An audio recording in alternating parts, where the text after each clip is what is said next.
Hi குட்டீஸ், இன்றைக்கி நம்ம என்ன பார்க்க போகிறோன்னு பார்த்தீங்கன்னா செகண்ட் ஸ்டாண்டர்ட் மேக்ஸ் ஒர்க் புக்கோட ஆன்சர்ஸ் தான் பார்க்க போகிறோம். இன்றைக்கி நம்ம பார்க்க போகிற லெசன் ஃபோர்த் லெசன் அமைப்புகளை அறிவேன். சரிங்களா? பாருங்கள், வடிவங்களின் அமைப்பை உற்று நோக்கி நிறைவு செய்க அப்படின்னு சொல்லி கொடுத்துருக்காங்களா. இந்த ஷேப்ஸ்லாம் பாருங்கள், இந்த வடிவங்களை. இங்கே சர்க்கிள், அதாவது ரவுண்டில் இருக்கா, வட்டம். இங்கே முக்கோணம், அடுத்து வட்டம், அடுத்து முக்கோணம், அடுத்து வட்டம், அடுத்து முக்கோணம், அடுத்து வட்டம். வட்டம்க்கு அடுத்து முக்கோணம் தானேப்பா இருக்குது. அப்போ நம்ம முக்கோணம் தான் இங்கே வரையணும். அடுத்து பாருங்கள், இங்கே முக்கோணம் கொடுத்துருக்காங்களா, அடுத்து சதுரம் கொடுத்துருக்காங்க, இங்கே டைமண்ட் ஷேப்பில் கொடுத்துருக்காங்களா. அப்புறம் மறுபடியும் முக்கோணம், அப்புறம் சதுரம், டைமண்ட் ஷேப், முக்கோணம். அதுக்கடுத்து அது முக்கோணத்துக்கு அப்புறம் சதுரம் தானே, சதுரம் தான் இங்கே வரணும். இங்கே பாருங்கள், இங்கே நீள்வட்டம் கொடுத்துருக்காங்களா, இங்கே 2 நீள்வட்டம் கொடுத்துருக்காங்க, ஒரு செவ்வகம் சைஸில் கொடுத்துருக்காங்க. அடுத்து 2 நீள்வட்டம், ஒரு செவ்வகம் வடிவம், நீள்வட்ட வடிவம். 2 நீள்வட்ட வடிவம் தானே இருக்கணும். ஆனால் இங்கே ஒன்று தான் கொடுத்துருக்காங்க, நம்ம ஒரு நீள்வட்ட வடிவம் வரைகிறோம். அடுத்து பாருங்கள், இந்த முக்கோணமே தலைகீழாக கொடுத்துருக்காங்களா. அடுத்து ஒரு வட்டம், அடுத்து ஒரு டைமண்ட் ஷேப். அடுத்து முக்கோணம் தலைகீழாக இருக்குது, வட்டம் இருக்குது, அப்புறம் ஒரு டைமண்ட் ஷேப். அடுத்து முக்கோணம் தலைகீழாக இருக்குது. முக்கோணம் தலைகீழாக இருந்தால் அதுக்கடுத்து என்ன இருக்கும், வட்டம் தானேப்பா.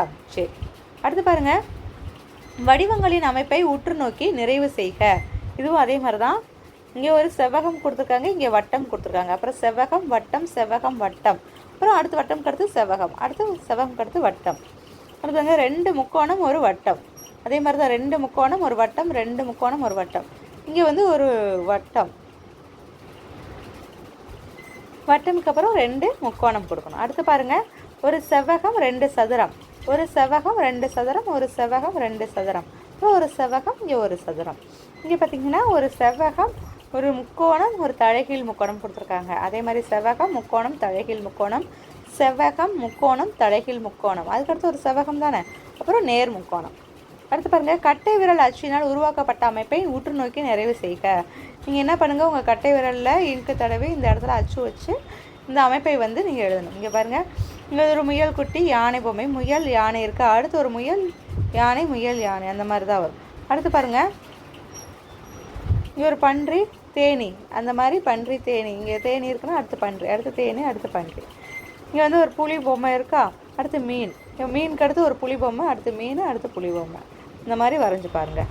அடுத்து பாருங்கள், இங்கே வந்து இலை அச்சுகளை கொண்டு உனக்கு பிடித்த அமைப்பை உருவாக்குகன்னு சொல்லி கேட்டுருக்காங்களா. நீங்கள் இலையை பறிச்சுட்டு வந்து அதில் அச்சு வச்சு இங்கே ஏதாவது ஒரு வடிவத்தை இங்கே நீங்கள் வரையணும். சரிங்களா குட்டீஸ்? அடுத்து பாருங்கள்,